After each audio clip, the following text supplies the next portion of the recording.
Marcus Rivera stood on his weathered deck, cradling a cup of cooling coffee as dawn painted the Pacific horizon in shades of amber and rose. At 35, he'd grown accustomed to these solitary mornings in his cottage overlooking Crescent Bay, the divorce papers still crisp in his desk drawer, serving as a reminder of how dramatically life could shift.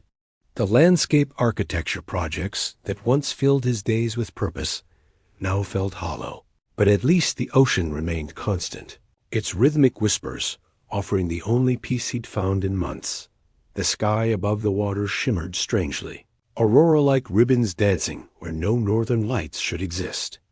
Marcus blinked hard, wondering if exhaustion was finally catching up with him, but the luminous display only intensified. Streams of violet and silver light cascaded from the heavens, converging into a brilliant spiral that seemed to touch the ocean's surface. His coffee mug slipped from nerveless fingers, shattering against the deck planks as a sound like cosmic thunder rolled across the bay.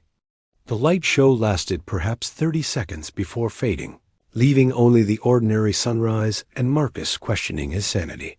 He spent the morning attempting to focus on blueprints for a municipal garden project, but his eyes kept drifting to the windows. The ocean looked normal, fishing boats dotting the horizon as they always did, yet something felt fundamentally different. The air itself seemed charged, making his skin tingle with each breath. Around noon, Marcus abandoned his work and walked down the narrow path to his private stretch of beach. The sand felt warmer than usual beneath his bare feet, and he noticed the tide pools glowing faintly, their usual complement of anemones and sea stars, pulsing with soft bioluminescence. He knelt beside one pool, mesmerized by the ethereal display, when movement in his peripheral vision made him look up. A figure lay motionless where the waves met the shore, partially concealed by a tangle of kelp. Marcus's heart hammered as he sprinted across the sand, expecting to find a drowning victim, but what he discovered defied every assumption about reality he'd ever held. She was breathtakingly beautiful and utterly impossible. Her skin held the translucent quality of polished crystal, shot through with veins of starlight that pulsed gently with her breathing. Hair like spun moonbeams spread across the sand around her head, and even unconscious, she radiated an otherworldly luminescence that made the air shimmer. She wore what appeared to be a garment woven from seafoam and shadows, clinging to curves that were undeniably feminine, yet somehow beyond human perfection. Marcus checked for a pulse at her throat, gasping when his fingertips encountered skin that felt like warm silk infused with electricity. Her eyes fluttered open, revealing irises the deep purple of twilight that seemed to hold entire galaxies within their depths. Where, quote, she whispered, her voice carrying harmonics that resonated in his bones. The water. It called to me, You're on Earth, Marcus said gently, surprised by how natural it felt to speak to this impossible being. On a beach in California. I'm Marcus. Are you hurt? She sat up slowly, studying him with those cosmic eyes. When she smiled, tiny lights danced across her crystalline features. Marcus, she repeated, his name sounding like music. I am Zara. I fell from the sky. He helped her to her feet, marveling at how perfectly she fit against his side, despite being nearly his height. We should get you inside. Get you warm. Warm, she mused as they walked toward his cottage. Yes, I feel cold. Empty. It has been so long since quotes the moment they crossed his threshold. Every plant in Marcus's carefully tended indoor garden burst into simultaneous bloom. Orchids that hadn't flowered in years unfurled petals like jewels. Succulents sprouted impossible blossoms, and the air filled with fragrances ranging from vanilla to ozone to something sweetly alien that made his head spin. Zara gazed around in wonder, then looked at him with growing alarm. This shouldn't happen. Not yet. Not without She pressed her hands to her temples. I must go. You don't understand what I am, what I might do to your world, what you might do. Marcus caught her hands, feeling that electric tingle intensify. Zara, what are you talking about? Her luminescence flickered like a candle in wind. I come from Celestara, a world far beyond your solar system. My people, we experience ... cycles, times when our very essence seeks connection, harmony, completion. She met his eyes, vulnerability replacing the earlier wonder. It is called the resonance, and I am deep within it. That is why I fell to your world. I was fleeing what I could not control. Resonance? Marcus's scientific mind struggled to process the implications while his heart raced at her closeness. Your species might call it a mating season, but it is so much more. Every emotion, every sensation, every heartbeat ripples outward, affecting everything around us. On Celestara, the environment is adapted to such forces. Here ... She gestured to his transformed garden. Here, I am like a stone cast into still water. Marcus should have been terrified. Any rational person would have been. Instead, he found himself stepping closer, drawn by forces he couldn't name. Is that why you came to me? The resonance? Zara's crystalline skin flushed with deeper hues of purple and gold. I was dying, Marcus. Alone in the void, burning with need I could not fulfill. Your world called to me, but you ... She touched his face with trembling fingers. You feel like completion itself. The cottage groaned around them, wood expanding and contracting as if breathing. Outside, Marcus could see his garden transforming, vines growing at impossible speeds, flowers opening in fast-forward bursts of color. The very air sparkled with energy. This is dangerous, Zara whispered against his cheek. I should leave before I destroy everything you hold dear. But Marcus was beyond caring about gardens or rational thought. He'd spent months feeling dead inside, going through motions in a world drained of color. Now, with this impossible woman in his arms, every nerve ending sang with life. Don't go, he said, surprising himself with the intensity in his voice. Whatever this is, whatever happens, don't go. Her smile could have powered the lighthouse on the point. Marcus Rivera, she said, somehow knowing his full name, though he hadn't given it. I think you may have just changed the fate of two worlds. Outside, the ocean began to glow with the same ethereal light that danced across Zara's skin, and Marcus realized that his quiet life in Crescent Bay was over forever. Whatever came next, whatever consequences rippled out from this moment, he was ready to face them all for the chance to keep this celestial woman by his side. The resonance had found its anchor, and nothing would ever be the same. Zara had experienced many sensations throughout her 3 centuries of existence on Celestara, but nothing had prepared her for the overwhelming rush of emotions that flooded through her as she gazed into Marcus Rivera's warm brown eyes. The resonance, which had been a constant ache in her core for months, suddenly felt different in his presence, not the desperate, consuming hunger that had driven her to flee her homeworld, but something deeper, more profound. She pressed her palm against the window of his cottage, watching the morning light filter through glass that now sparkled with crystalline formations, another side effect of her proximity. On Celestara, such changes would be celebrated, welcomed as signs of a successful bonding. Here on Earth, they could be catastrophic. You're thinking too loudly, Marcus said softly from behind her, making her luminescent skin pulse with surprise and something warmer. I can almost hear the worry in your head. Zara turned to find him holding 2 cups of coffee, his hair still tousled from sleep. The domestic gesture struck her as unbearably sweet, so different from the formal courtship rituals of her people. When their fingers brushed as he handed her the mug, sparks of actual electricity danced between them, and somewhere in the distance, she heard a transformer explode. Marcus, I need to explain what's happening to us, she said, settling beside him on his couch. The fabric immediately began to shimmer, threads transforming into something resembling the silk of Salastaron moon moths. On my world, the resonance is a sacred time. Every few decades, those of us who are unmated experience an overwhelming drive to find our perfect counterpart, not just physically, but spiritually, energetically. She sipped the coffee, marveling at how even this simple human beverage seemed enhanced in his presence. When two beings resonate perfectly, their life forces begin to harmonize. But the process affects everything around them. Plants grow, crystals form, the very air becomes charged with creative energy. Marcus leaned closer, his human warmth radiating against her crystalline skin. "And you think we're resonating?" The question sent a wave of sensation through her that made the cottage lights flicker in rhythm with her heartbeat. "I know we are. From the moment I saw you on that beach, I felt something I've never experienced. Complete recognition. As if my soul had been searching for yours across the cosmos."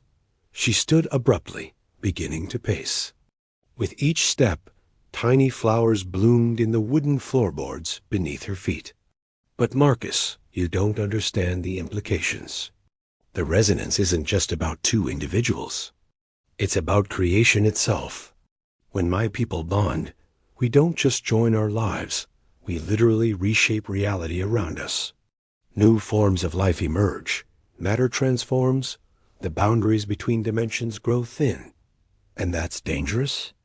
Zara laughed, a sound like crystal chimes that made his windows resonate musically. "On Celestara, yes, but it's contained. Our world is designed to channel and absorb such energies. Here, ... She gestured helplessly. "Your planet isn't equipped for this. The changes could spread, could fundamentally alter your entire ecosystem." As if to emphasize her point, a school of dolphins appeared in the bay outside, their usual gray skin now pulsing with bioluminescent patterns that matched the rhythm of Zara's own glow. They swam in perfect synchronization, creating intricate mandala patterns in the water that shouldn't have been possible for non-telepathic creatures. Marcus joined her at the window, his arm slipping around her waist with a naturalness that made her core temperature spike. "Maybe that's not entirely bad," he said quietly. "Look at them. They're beautiful." The touch of his hand on her waist sent cascades of energy through both of them, and suddenly, every electronic device in a 3-block radius surged to life simultaneously. Car alarms sang in harmony, streetlights pulsed like heartbeats, and somewhere in town, she sensed the local radio station was broadcasting nothing but pure harmonic frequencies. "Marcus," she gasped, pulling away, even as every instinct screamed at her to move closer. "This is exactly what I mean. We can't control it. Every time we touch, every time I feel." He caught her hands, his grip firm and steady. "Then help me understand. Tell me everything. How does the resonance work? What triggers it? How does it end?" The trust in his voice, the willingness to face the unknown for her sake, made Zara's entire being flare with such intensity that for a moment the cottage was filled with light bright as a star. When it faded, she saw that his plain furniture had transformed into something extraordinary, wood polished to mirror brightness, metal fixtures now resembling twisted silver vines, cushions soft as cloud silk. "The resonance has 3 phases," she began, settling beside him again, but maintaining careful distance. "Awakening, which began when I first saw you. Escalation, where our energies begin to truly merge. And finally, convergence, the moment of complete bonding." She met his eyes, seeing her own glow reflected in their depths. "In the awakening phase, the changes are beautiful but manageable. Gardens bloom, small creatures gain new abilities, electronics behave strangely. But as we progress ... what happens in escalation?" Zara's luminescence dimmed with worry. "The affected area expands exponentially. Weather patterns shift. Gravity fluctuates. New species can emerge spontaneously. And if we reach convergence without proper safeguards, double quotes, she shuddered. The transformation becomes permanent and unstoppable. Your Earth could become something entirely different. Marcus was quiet for a long moment, processing this information. Finally, he asked, "How long do we have?" "Days, perhaps a week." The resonance builds on itself, fed by proximity and emotional connection. She looked at him sadly. "The rational thing would be for me to leave now, before we progress further." But Marcus ... Her voice dropped to a whisper. "I've waited 3 centuries for this feeling. I don't know if I'm strong enough to walk away." Before he could respond, a new sound reached them singing.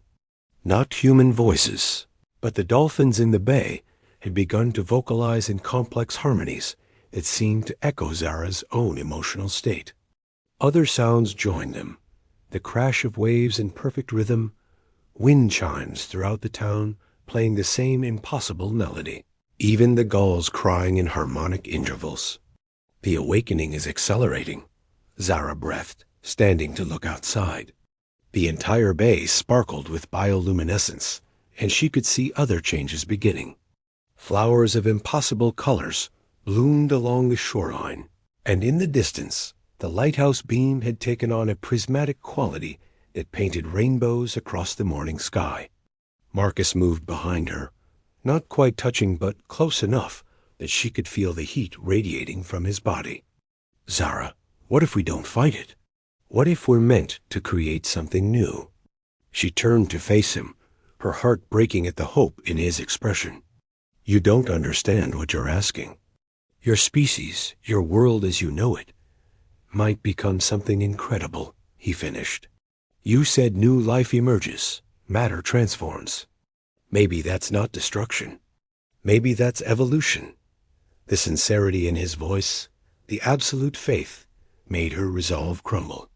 She found herself stepping closer, drawn by the magnetic pull that grew stronger with each passing hour. "Marcus, if we do this, there's no going back. The changes will be permanent, spreading outward from us like ripples in a pond." He cupped her face in his hands, thumb tracing the line of light that pulsed along her cheekbone. "Then we'd better make sure they're good changes." When their lips met, the world exploded into sensation. Every plant for miles burst into impossible bloom. The ocean itself began to sing, and somewhere deep beneath the Earth's crust, new minerals began to form. The resonance had entered its second phase, and Zara Rivera, for somehow she already knew that would be her name, soon surrendered to the cosmic force that was reshaping reality around their love. In the town of Crescent Bay, people stepped outside to stare in wonder at the transformed world around them, not yet understanding that they were witnessing the birth of something entirely new. And in Marcus's cottage, 2 souls continued their dance toward convergence, oblivious to everything but the perfect harmony they created together. Finn McAllister had tended the Crescent Bay Lighthouse for 6 years, and in all that time, nothing had prepared him for the sight that greeted him as he climbed the spiral stairs to begin his evening watch. The beam that should have cast its familiar white glow across the darkening Pacific now painted the sky in ribbons of impossible color aurora green, bleeding into deep violet, with threads of gold that seemed to pulse in rhythm with some cosmic heartbeat. He pressed his face to the lamproom windows, watching the transformed bay spread out below. Bioluminescent creatures danced in patterns too complex for coincidence, while flowers that had never existed before dotted the shoreline like fallen stars. The rational part of his mind insisted this was impossible, but the evidence surrounded him on all sides. His radio crackled with confused reports from fishing boats. "Control, this is the Mary Catherine. We're seeing whales out here, but there. Christ, they're glowing. And singing, harmonizing like some kind of choir." Finn grabbed the radio. "Mary Catherine, this is Lighthouse Control. Are you in any immediate danger?" "Negative, but whatever's happening out here, it's spreading. The water itself is lighting up. and I swear the fish are swimming in geometric patterns. You seeing anything from your position?" Before Finn could respond, movement on the beach below caught his attention. Two figures walked along the water's edge, Marcus, and a woman Finn had never seen before, but who seemed to radiate light like captured moonbeams. Even at this distance, he could see how the sand sparkled beneath her feet, how the waves reached toward her as if drawn by magnetic force. "Stand by, Mary Catherine," Finn said into the radio, never taking his eyes off the couple below. Marcus, his best friend since childhood, appeared completely transformed. Gone was the quiet melancholy that had shadowed him since his divorce. Instead, he moved with purpose and joy, his attention focused entirely on the ethereal woman beside him. Finn had planned to check on Marcus earlier, but the lighthouse systems had been acting strangely all day. Equipment that should have failed was somehow functioning better than ever, while new displays had appeared on his control panel's readings for energy types that didn't exist in any manual. The lighthouse beam itself had become something beyond simple navigation aid. It now painted the sky with patterns that seemed to communicate with the luminescent creatures gathering in the bay. "Ah," new voice crackled through the radio, clearer and more melodious than any human transmission should be. "Keeper of the light," it said, the words carrying harmonics that made his bones resonate. "I must speak with you." Finn's hand froze on the radio controls. He looked out at the beach again, but Marcus and the glowing woman had vanished. "Who is this? How are you on this frequency?" "I am coming to you now. Please do not be afraid." The lighthouse beam suddenly flared brighter, and in its glow, Finn saw something that defied physics, a figure descending from the sky as if walking down invisible stairs. She moved with fluid grace, her form somehow more solid than the woman on the beach, while maintaining the same otherworldly luminescence. Where the first had seemed like captured starlight, this newcomer reminded him of the deep ocean, mysterious, powerful, and vast. She materialized on the lighthouse gallery, her feet touching the metal walkway with a sound like distant thunder. Through the windows, Finn could see she was tall and elegant, with skin that held the blue-green shimmer of deep water and hair that moved as if touched by cosmic winds. Her eyes held the depth of space itself, ancient and knowing. Against every instinct screaming at him to run, Finn opened the gallery door. The moment he stepped outside, the air itself seemed to sing, charged with energy that made his skin tingle and his heart race. "You are Finn McAllister," she said, her voice carrying the rhythm of tides. "Keeper of this beacon, friend to Marcus Rivera. And you are?" He managed, surprised by how steady his voice sounded. A smile played across her luminous features. "I am Nyx Starweaver, healer of Celestara, sister to the one who has bonded with your friend." She moved closer, and Finn caught a scent like ozone and night-blooming flowers. "I have come to retrieve Zera before the resonance destroys your world." "Destroys it?" Finn's protective instincts flared. "What are you talking about? And what's happening to the bay?" Nyx's expression grew troubled as she looked out over the transformed coastline. "My sister is in the grip of the resonance, what your people might call a mating cycle, though it is far more complex. When two souls achieve perfect harmony, their combined energy reshapes reality around them. On our world, this is contained and celebrated. Here ... She gestured, and Finn followed her gaze to see that the changes were indeed spreading. The forest above the town sparkled with new growth, while the stars themselves seemed closer, brighter. In the harbor, boats rocked gently in water that glowed like liquid aurora. "How far will it spread?" he asked, "without intervention?" "Eventually across your entire planet. Everything would be transformed, not destroyed, but made into something entirely new. Beautiful, perhaps, but no longer the Earth, you know." Finn absorbed this, his mind reeling. "And you're here to stop it?" Nyx turned to study him, her cosmic gaze seeming to look right through to his soul. I came to stop it, yes. But now ... She paused, something vulnerable flickering across her features. Now I find myself questioning whether that is the right choice. What do you mean?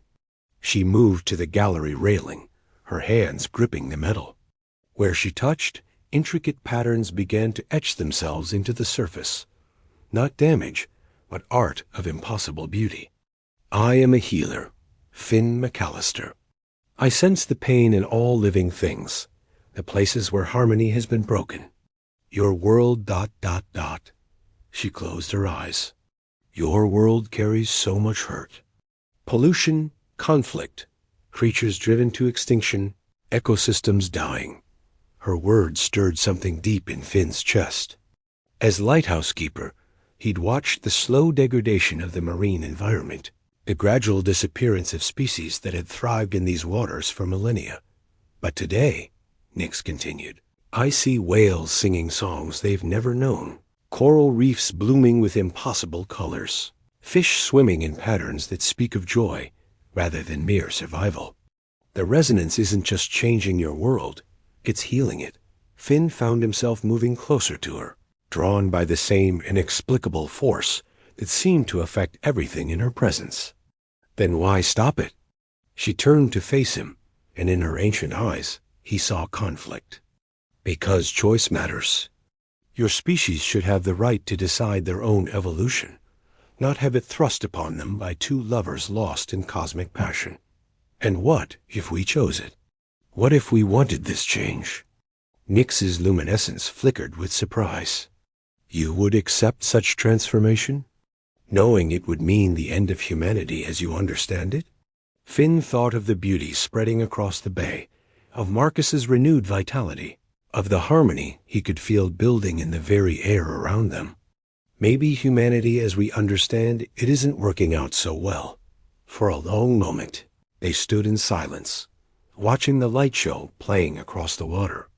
Finally, Nix spoke again, her voice softer than before.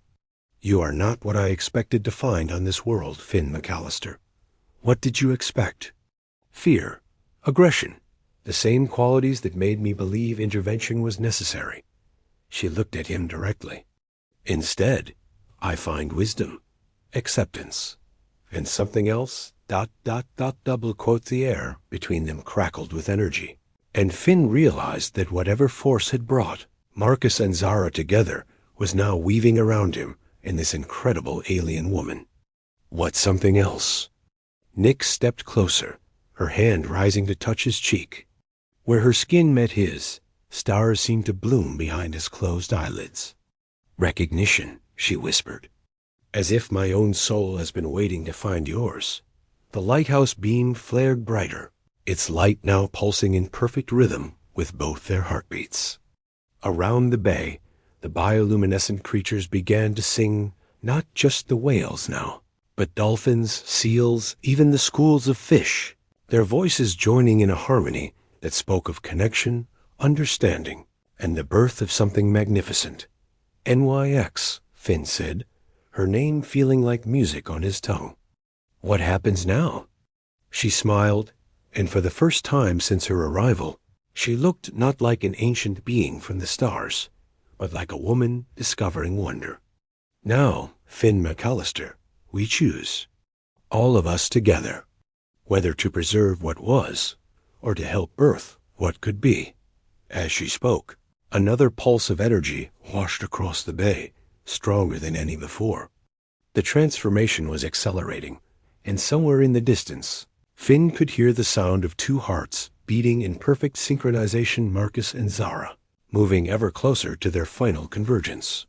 The choice point was approaching, and Finn realized that the fate of two worlds now hung in the balance of four hearts, all resonating with the same cosmic frequency. The lighthouse beam painted new constellations across the sky, and in its light, the future itself seemed to shimmer with infinite possibility.